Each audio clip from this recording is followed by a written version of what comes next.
2 bombs were set off near the end of the Boston Marathon. I'm Peter Moran. And I'm Melissa Cirincione. We'll have more on this shocking story, along with your weather forecast, coming up on WSRU News.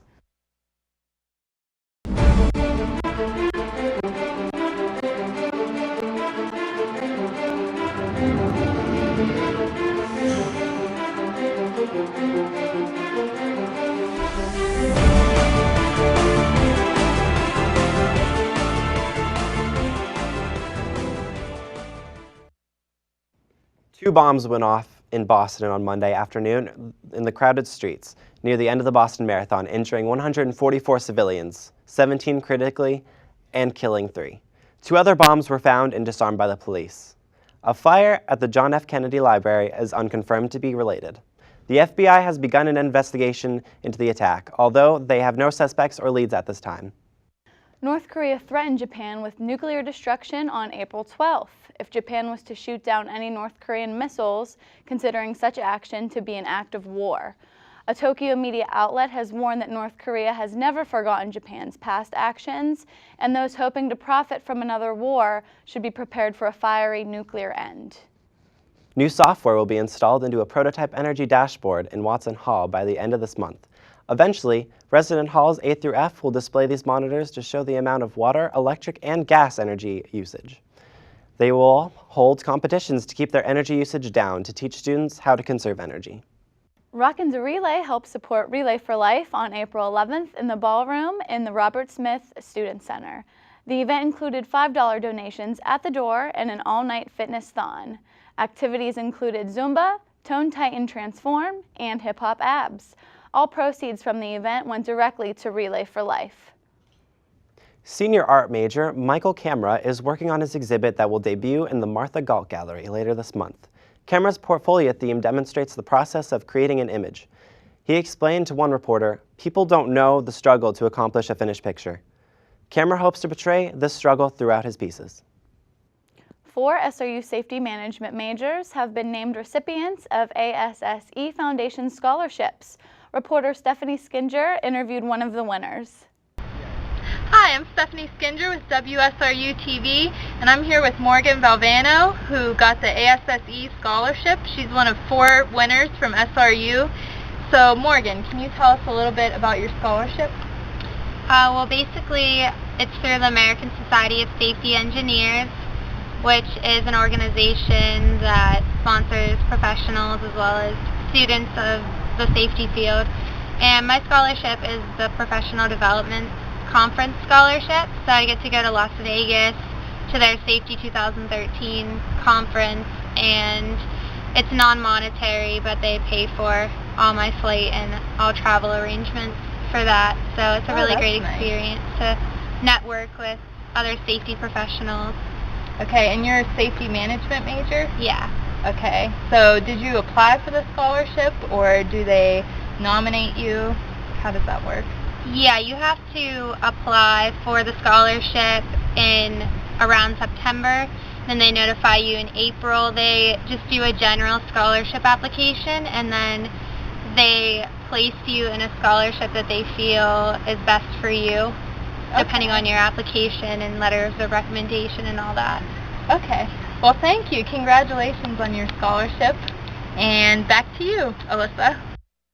Thanks, Stephanie. Kirk Bloodsworth, the first American to be sentenced to death row and later exonerated by DNA results, came to Slippery Rock campus last week. Reporter Ashley Dern covered the event. Kirk Bloodsworth was the first person exonerated by DNA evidence after spending 9 years in prison, 2 on death row. He informed students Wednesday night of his pursuit of innocence. Did you ever give up hope of your innocence? Of course not. I mean, innocence was my, I told everybody from the beginning I was an innocent man, and all I had to do was try to prove it. It just took a really laborious, long time to get it to happen.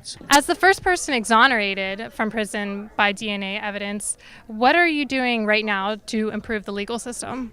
Well, we're working on a lot of laws as far as the systemic problems, doing a lot of criminal justice reform.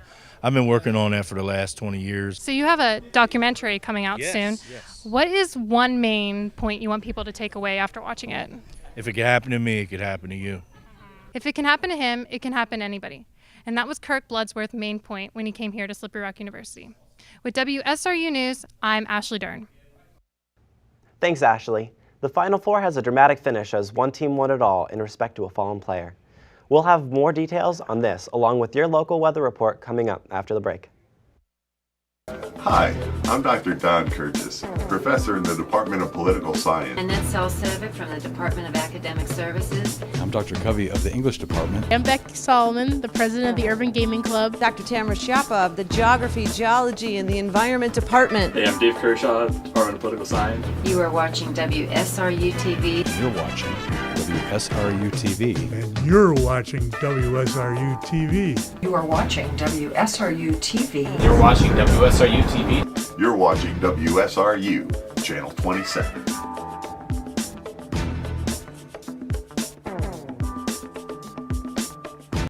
Author of The Incurables, Dr. Mark Brazaitis, came to SRU on Wednesday, April 10th.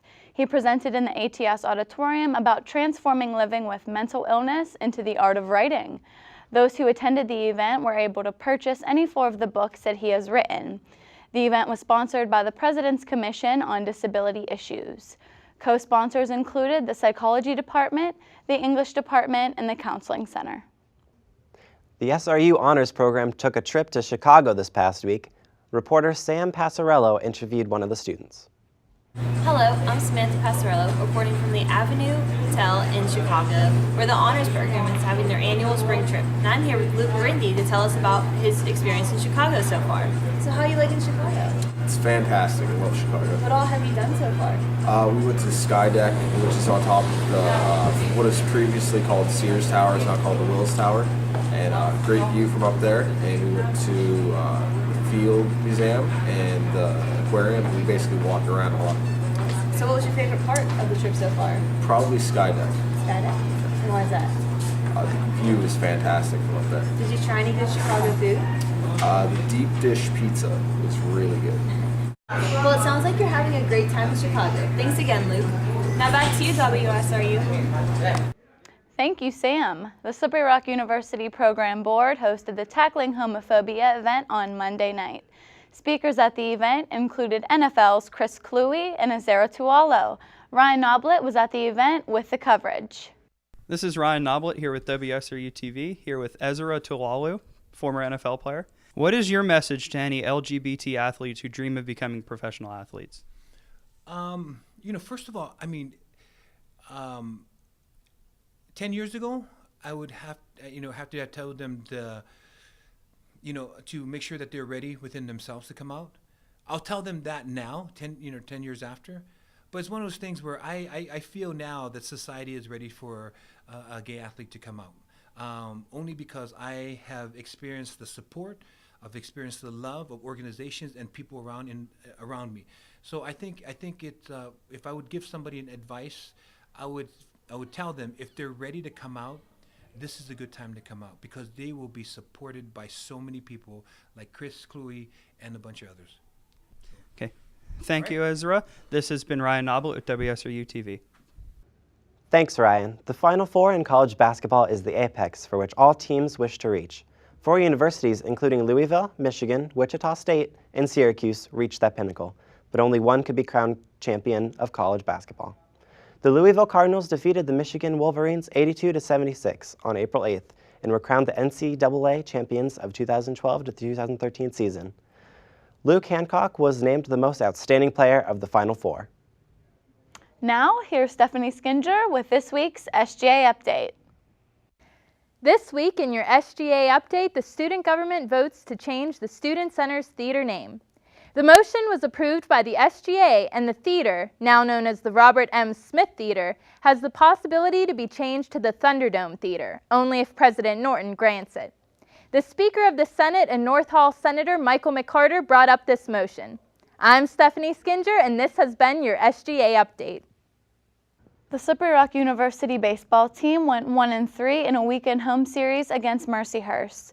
The Rock lost 2 games in pitching duels by scores of 1-0 and another 2-1. Their lone victory came by a score of 4-3. SRU also split a series against Mansfield on Tuesday. The SRU softball team dropped a doubleheader to 11th-ranked conference rival California on Tuesday. The Rock was shut out in both contests, giving up 8 and 2 runs in the contests. Slippery Rock also split a doubleheader against Lock Haven last Sunday, losing 1-0 and winning 9-8. The Rock also had games against Edinboro and Clarion, which were postponed due to weather.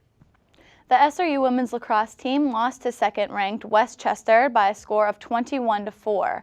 The Rock won a contest against Wheeling Jesuit by a score of 19-3 on Thursday.